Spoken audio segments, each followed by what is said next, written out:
भाजपच्या हायकमांडने देखील जोरदार सभा घेतल्या होत्या. मोदी असतील, शहा असतील. एकच शब्द बाहेर पडला आमच्या, कुछ तो गडबड आहे. एकनाथ शिंदे यांना 56 जागा कोणत्या भरोशावर मिळत आहेत? अजित पवारांना 40च्या वर जागा मिळत आहेत. आणि असं काय देवेंद्र फडणवीस, मोदी आणि शहानी दिवे लावले इथे की त्यांना 120च्या वर जागा मिळत आहेत?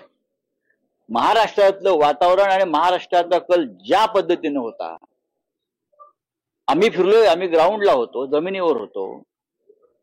हा निकाल लोकशाहीचा कौल मानण्याची जी प्रथा परंपरा यापूर्वी आम्ही पाळलेली आहे,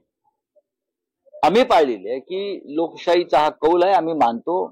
पण हा कौल कसा मानावा हा या राज्याच्या जनतेलाही प्रश्न पडला असेल. शरद पवार साहेबांनी या महाराष्ट्रात तुफान उभं केलं होतं, बरं का? तुम्ही त्याला 10 जागाही द्यायला तयार नाही. ते असं शक्य आहे का या महाराष्ट्रामध्ये? ही काय गडबड आहे हे आता सगळ्यांना कळेल. पण आम्ही हा निकाल जरी आला असला, हा निकाल जनतेचा कौल असं मानायला आम्ही तयार नाही. जनतेचा कौल हा नव्हता. 100% मी सांगतो, जय पराजय हे होत असतात निवडणुकीमध्ये. जय पराजय, हार जीत लोकशाहीमध्ये हे होत असतं आणि त्याच्याविषयी आम्हाला काय म्हणायचं नाही. पण जे निकाल लावून घेतलेले आहेत, त्या लावून घेतलेल्या निकालावर माझ्यासारख्या लोकशाही मानणाऱ्या माणसाचाही विश्वास असू शकत नाही. राऊत साहेब, पण जे निकाल आहेत पूर्णपणे दिसतंय की लाडकी बहीण या योजना, मला असं वाटत नाही का महाराष्ट्रामध्ये लाडके भाऊ, लाडके आजोबा, लाडके काका, लाडके मामा, लाडके दादा नाही आहेत का? आहेत ना. मी परत सांगतो की काहीतरी गडबड आहे आणि ही मोठी गडबड आहे. महाराष्ट्रावर अडाणीचं बारीक लक्ष होतं. विशेषतः काल अडाणीचा अटक वॉरंट निघाल्यानंतर अशा प्रकारचे निकाल येतील का अशी आमच्या मनात शंका होती. गौतम अडाणीला अमेरिकेतून काल जे अटक वॉरंट निघालं, त्यांच्यावर जे भ्रष्टाचाराचे आरोप झाले, ते अप्रत्यक्षपणे भ्रष्टाचाराचे आरोप हे भारतीय जनता पक्षावरच होते, शिंद्यांवर होते. कारण या निवडणुकीमध्ये सगळ्यात जास्त पैशाचा वापर आणि ताकद ही अडाणींनी लावली. आणि आता या निकालावरती गौतम अडाणीचा प्रभाव आहे का?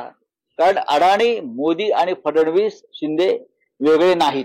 पण राऊतसाहेब, तुम्ही म्हणता की काहीतरी गडबड आहे, तर नेमकं तुम्हाला काय म्हणायचंय? मी पाहू ना आता ईव्हीएम मध्ये गडबड आहे की या संदर्भात पैशाचा वापर झालेला आहे याच्याविषयी माझ्या मनात काही शंका नाही. तुम्हालाही माहिती आहे पैशाचा किती मोठ्या प्रमाणात वापर झाला. एकनाथ